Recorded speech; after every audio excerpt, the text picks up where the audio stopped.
an instruction basically has two parts. They are the operator,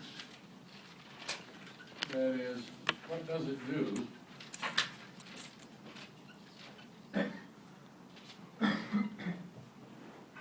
And the operands,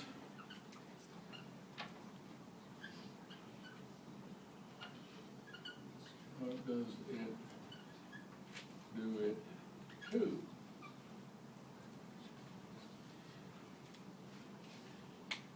So for example, an add instruction, if you say you want to add something, the operator is the add. The operands are the things that you're doing it to. Over here, my operator was multiply. My operands were 0.235 and 8.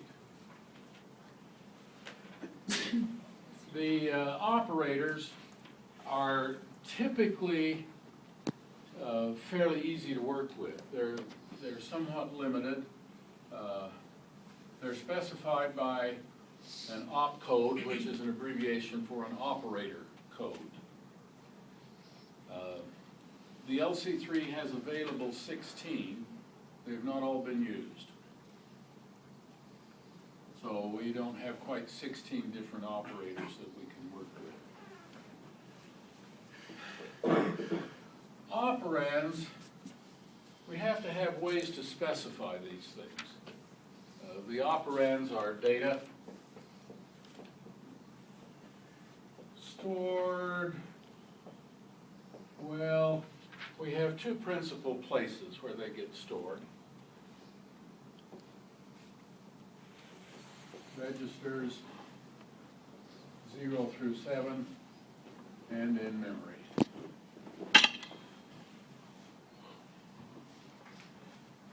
So if that's the case, we have to have a way to specify them. How do we locate the thing that we come up with? This gets us into the idea of what we call addressing modes.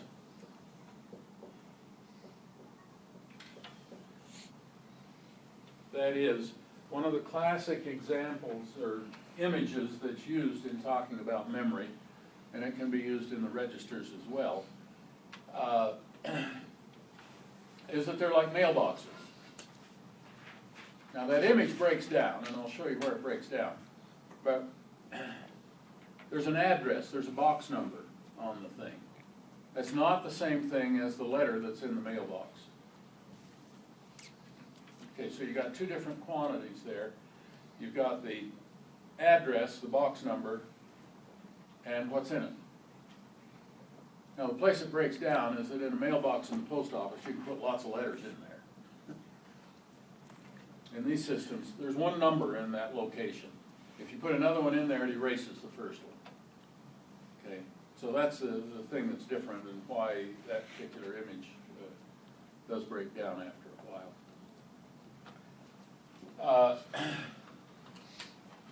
The LC3 has some rather limited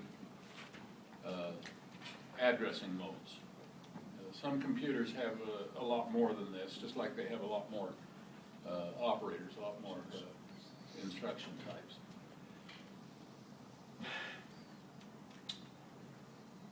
For at least today, we're going to talk only about two of these.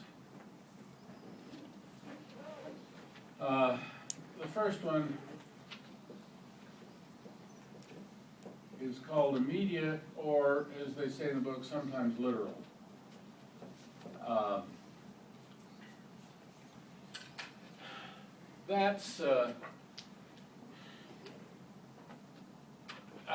I'm not sure, I don't see literal used very much in the writings and things. In some computer systems they use that term, but immediate mode is probably more common. Now let me show you how immediate mode works and how you would write it.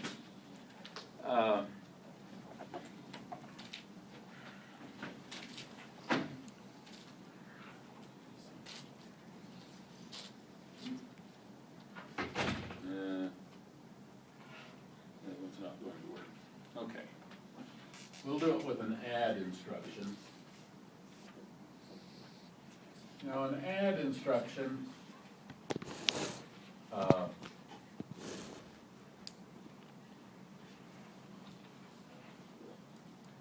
remember all of our instructions occupy 16 bits, so we come up with things like this: 0, 1, 2, 3, 4,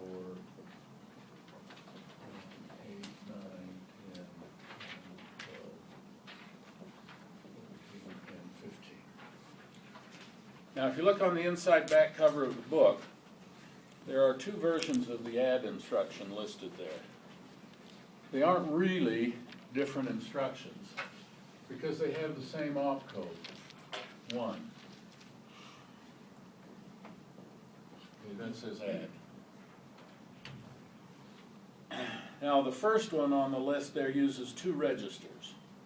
I'm going to ignore that one for a minute and then come back to it here in a little while. We have to have 2 operands, 2 values that we're going to add together, and a place to put the answer. Okay? I'm going to put the answer in register 1. Answer in register 1. Okay, those 3 bits in the instruction right there specify the destination register. The add instruction, the result, has to go into one of the registers. It has to. That's the way it works. Now, of the 2 operands, one of them has to be in a register.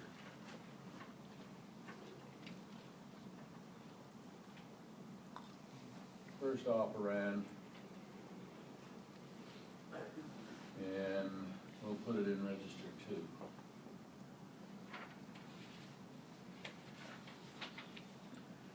2. Now, here's where the immediate mode thing comes in. In bit 5, a 0 says that the other operand is going to be in a register.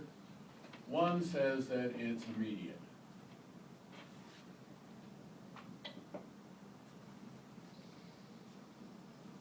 Now, by putting a 1 in there, I have said that this is my other operand.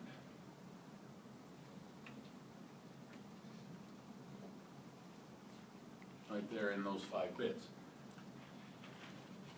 That means there's a limit to how big a number I can put in there.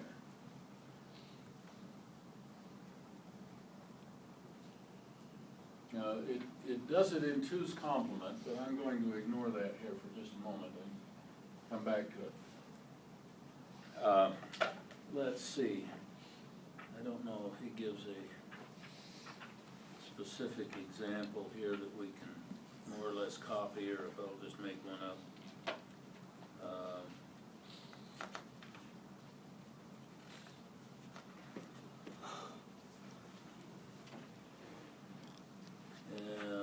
Doesn't look like it.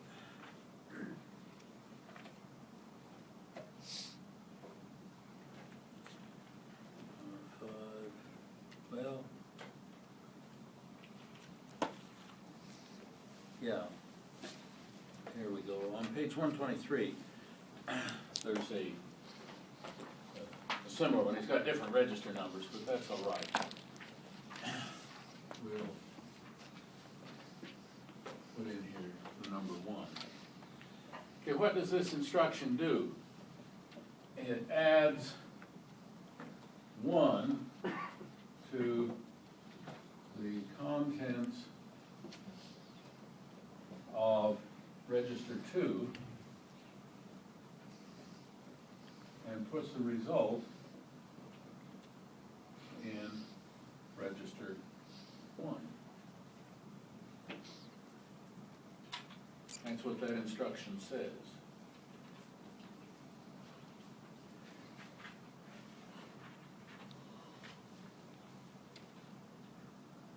So, if, for example, we have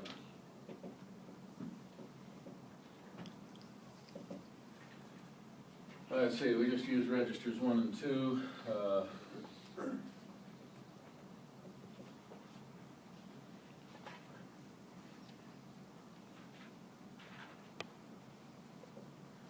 If we have these contents written in hexadecimal, because binary gets pretty bulky,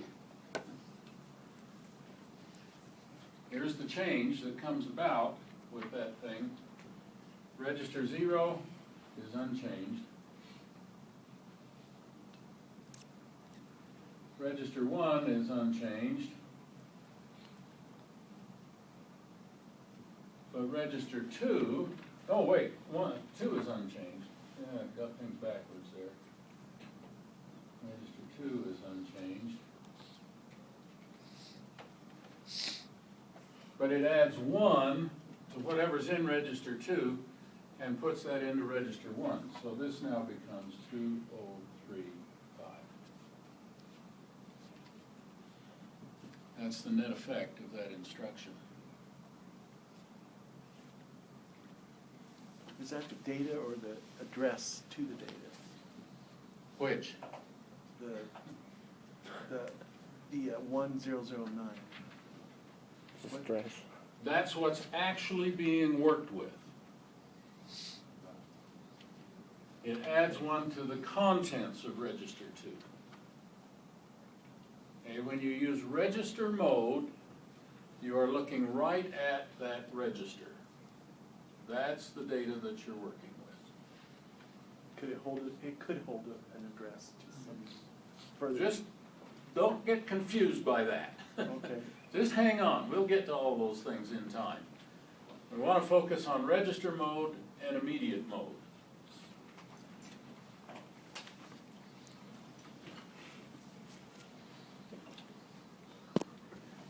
Okay, we specify a register by its register number. It's a kind of an address, if you wish. You've got a very small memory there. There's only 8 items. And you have an address into there of a register number. Okay? Now, the number that's in here is only 5 bits. But we work with 16 bits. So these are all hex digits. Each hex digit is 4 binary digits. So that's 16 bits. What do I do for the other 11 bits? Well, this bit is just copied. Now, that's so that we can do negative numbers. Okay, this becomes a kind of an increment instruction. What if we want to, in essence, subtract 1 from the contents of register 2 and put in register 1? Well, subtracting 1 is the same as adding a negative 1. Okay, so how do we get a negative 1 in 5 bits? Well, you can take your 5 bits, change all the bits, and add 1, and you get that number.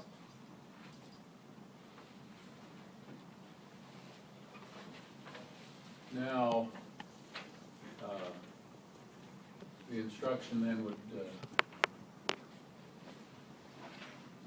have these numbers in there.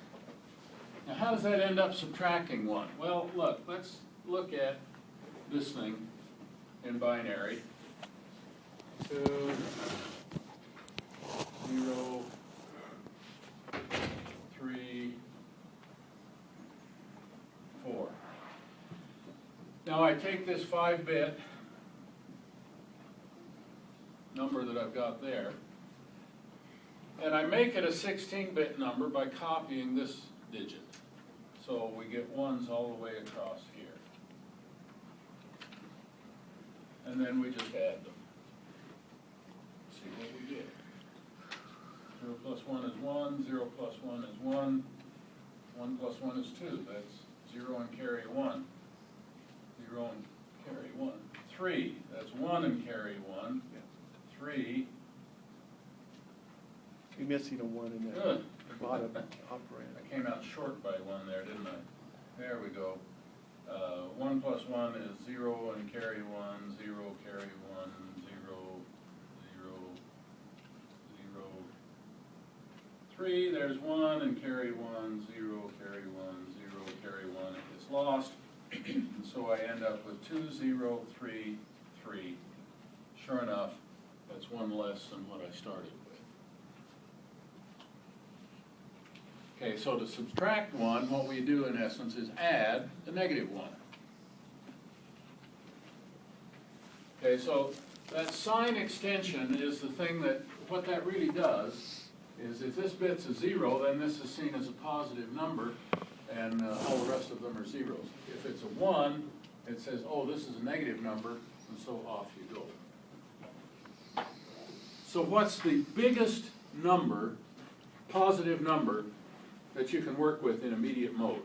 15. 15.